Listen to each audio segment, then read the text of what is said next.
Hello and welcome back to the second part in object check, and today I'm going to talk about the slurs. Now the slurs in Sibelius, as you can see, there are a lot of different indications for slurs, and it totally depends on what kind of instruments you're writing. For example, if you write for strings, then a slur indicates bowing, so this would be a bowing if this would be a string part. And in the bowing, you see the bow going up and down, and with every new slur, the bow will go into a different direction. So it means it indicates a bowing in string music. In piano music, on the other hand, this would really mean legato. So all these notes will be played legato under the slur. In woodwinds and brass, a slur mostly indicates breathing. So that means that this would be played in one breath. The player takes a new breath here and plays the next part that is under one slur in a new breath, in one single breath. In vocal music, a slur indicates singing a melisma. So that means that this first syllable will be sung under all these notes that are written under this single slur, and the last syllable will be sung under this single note. So in vocal music, a slur indicates singing a melisma. So here we have four different indications of what a slur means. Now, if you look closely at the slur and at the tie here, you can see those little squares, and these little squares are called handles and are used to adjust the shape of the slur. If you cannot see them, go to view and select handles. Now with slurs you have 6 handles. You have 2 on the left side, 2 on the right side, and 2 in the middle, and you can drag them with your mouse to adjust the shape. As you can see, you can create really interesting shapes, and mostly you do this because you have so many weird notated notes on a staff. It doesn't fit correctly on one slur, and you have to adjust the slur a little bit to fit everything nicely under one slur. Most of the time Sibelius does a really good job with it, but sometimes you will have to adjust it just by dragging these handles. Now these handles, you can also see these handles in the tie, but the tie is not so complicated as the slur. I think the view is off. Look, handles. It's not so complicated as the slur. The tie only has 2 handles, and you can select and drag them as well, but most of the time it's not necessary, because Sibelius does a really good job in just putting them on the correct position. So let's have a look how to create a slur now. How do we create a slur? Now, creating a slur is very simple. Let's delete this slur first. And the only thing you have to do is select the note where you want the slur to start, and then hit S of your keyboard, and there you have the first slur. Now if you want to continue the slur to the next note, all you have to do is to hit the spacebar, and you can see that this little handle is selected right now, which means whatever I do now, it will change the position of this point. So let's hit the spacebar, and as you can see, it connects to the next note. And if you want to go one note back, you can use the combination Shift spacebar, and it will go back like this. So let's connect it again to the 4 note where we had it, and this is how you create a slur. So it's very simple to do. Sibelius places slurs according to official engraving rules, and what means that most of the time he will try to put the slur on the note head side of the music. So as you can see, the slur is always on the note head side, and you can of course just adjust it, but this is not how it officially is supposed to be, and it looks a little bit weird as well because we are not used to it. Now sometimes, however, Sibelius creates a little bit weird layout. So for example, if I would create a slur in this one by hitting S, Sibelius creates this, and I don't really like it. So what I do in some kind of cases, as long as this one of the notes is not going too high, I flip one of the notes. So in this case I flip the C, and I do this with Edit Flip, or I use the keyboard shortcut. And so after flipping it, Sibelius will place the slur on the note head side again. and maybe it looks a little bit weird, but I'd rather have this than this, to be honest. So this is how you can place the slur again on the note head side. Sometimes you have a passage like here that is a really long passage with a lot of notes, and the slurs, note heads, I mean, are notated in two different directions. So on this part the note heads are directed down, and this part they are up, and in this part they are down again. Now, as a rule, you can take that if you have passages like this with a lot of notes with different directions, notated notes, always place the slur above the bar, above the notes. You can just see how it looks like this, and it doesn't look good at all. So the rule is always a lot of notes under one slur, notes heads in two different directions, place the slur above the notes. The next way that you can work with slurs is when you have the slur notes that are tied. So in this case you have this passage here that is a C is tied to another C, and at the beginning of the slur, and the last part of the slur ends on a G that is tied to another G. Now what you see here is the correct notation. I will zoom it in a little bit, and this is correct notated. But so many times I see also people who notate it this way, and this is, I'm sorry, and this is completely wrong.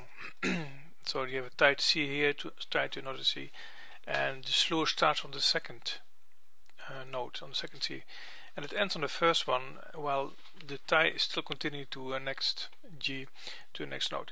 So it really has to end on the last note of a tied note and start on the first note of a tied note. So this is how tied notes correctly are slurred. Let's look at the next possibility for slurs, and that is when you have two voices on a single staff, and when you let it Sibelius do it, I will put it back to the default position of Sibelius, reset position, you get this. So this is called mid-stem connections with slur, and really this is wrong in my eyes. Sibelius by default put the slur on totally at the end of a stem, and the way it should be in my eyes is mid-stem. This looks much better, and you can change these settings in engraving rules for the slur, engraving rules, slurs, and here you can slur near note stem, and that's what we have here, the slur near a note stem. Here you can adjust the slur settings. I'm not going to do this in this tutorial, because I would go a little bit too far when I start to talk about engraving rules and settings, but to create a default position from this to this in Sibelius, so this is a vertical distance, you have to adjust slur near note stem vertically, so you have to create another setting here. But I'm not going to do this in this tutorial, as I said. So for now we just correct it by selecting them and dragging them down. So this is how we can do it as well. So, and this is how it should be. This is the correct way. So this is how we correct mid-stem slur connections. Now the next example of using slurs is when you have a single staff with two voices. So we have a shared staff of voices here, and the rule is, the official engraving rule is that every voice gets their own slurs. So in this case it's pretty obvious. The upper voice has his own slur, and the second voice, the lower voice on the staff, has his own slurs. So that's all you have to know about shared staff voices. Every voice gets their own slur. Next we have the grand staff that is used in keyboard music, so for example piano and organ and celesta. The normal rule would be still also in keyboard music, in grand staff music, that the slur is on the note side, but the problem with grand staff is that sometimes you have so many objects in between the two staffs, and it's at some point impossible to put the slurs inside between the staves. So for example, if you would have a lot of dynamic symbols here, and you would try to put your slur in the middle here, look what's happening with the dynamic slurs. And what if you would have one on the left hand staff as well? Look what's happening. So the only choice you would have here is to drag the staffs apart to create more space, but it's not good for the readability. So what we do actually here is we take away, well actually we should not take away, we would not take away the dynamics, but we would take away the slurs in the middle and we just put them on the outside of the staff instead. So this way we have a really nice layout. It's much clearer to read. So that's how you position the slurs on the outside of the staff. The next encounter you can have with slurs is when you work with the grace notes. And grace notes are a little bit difficult and complicated to engrave if you don't know the real way. And I will show you, before I talk about slurs, I will show you how to enter grace notes really easily in Sibelius. And after that I will place the slurs according to the Sibelius default, which is actually wrong. And then I'll show you how to correct these slurs. So let's start with deleting. Let's put this here for a moment. Let's deleting this bar, and then we're going to enter these notes from the beginning. So we start with an E flat dotted 8 note, and then the next note will be this 32 grace note. So what we do now here is we hit the period key on your keyboard, and after that select the value on your keyboard, and now just play the notes. And look how nicely this works. Then the next, because now we need the normal 16 note, normal size, we hit the period again on your keyboard, and Sibelius will switch now to the normal size keys, and the value is a 16, so we choose the 16th on the keyboard, and now we play the F. And look how beautiful this works. And it would have actually been better if you could have seen the keypad in here. So I think I'm doing it again so you can see how Sibelius switches, because normally you would go to this tab and then you click this one and then you enter by then with the mouse, but it's really a complicated way of doing it. So just for the fun of it, let's do it again while this keyboard is visible. So I delete the notes here, I'm going here, I start with an 16th dotted 8 note, as you can see it's selected here. So let's play the E flat, and now I'm going to hit the period again on my keyboard, and look at what is happening here. This one is selected, and what is happening here? It's selected a grace note. Perfect. And still the 8th note is selected, but I need 32 notes here, so I'm going to select the 32 note here. And now on my keyboard I'm going to play these 4 notes. And now I hit the period key again on my keyboard, and Sibelius unselected this and went back to a normal size note. And now I need this 16th note here, so I select this one and I play the F on my keyboard. And there you have it, perfect. No more trouble with going to this tab, selecting this and trying to get it on the correct position, because that is how I did it before I realized it can be done in a much easier way. So now we have this. Let's create first this upper slur for the normal notes. That's easy, we just select it and then we hit S on the keyboard, and there we have it. And now I want to have this little slur here also. So we would say, okay, I select the note and hit S on my keyboard, and this is the first problem already that we encounter, but let's go on with the space bar. We keep on hitting the space bar till we reach this note here, because it has to go from there to there.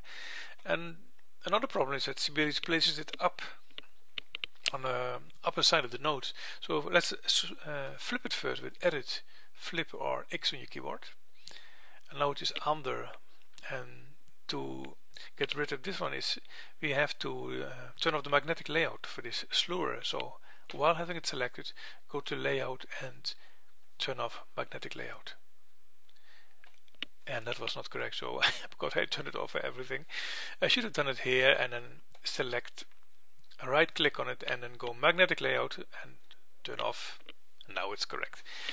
So the only thing we have to do still is to adjust it manually a little bit, so we just drag the handles on their places and using the arrow keys on the keyboard for a little bit fine tuning, and there you have it. You can turn this up a little bit. There you have it. This is how we make slurs when you work with grace notes. Now the last thing I have to talk about when it comes to slurs, there you go. The last thing I want to talk about is when it comes to slurs that precede an interval or a chord. And the nice thing, and also according to the rules actually, and official engraving rules, is that the slur follows the resolution of the note. So in this case, G sharp, the normal resolution would be the A, so we put the slur above the notes, and G flat, the normal resolution would be an F, so in this case we have to put the slur below the note. So this is the last thing actually that you have to know about working with slurs. In case you want to know a little bit more about the fine-tuning of slurs and you want to see what is happening under the hood in Sibelius when it comes to slurs, you can go to House Style, Engraving Rules, and select slurs.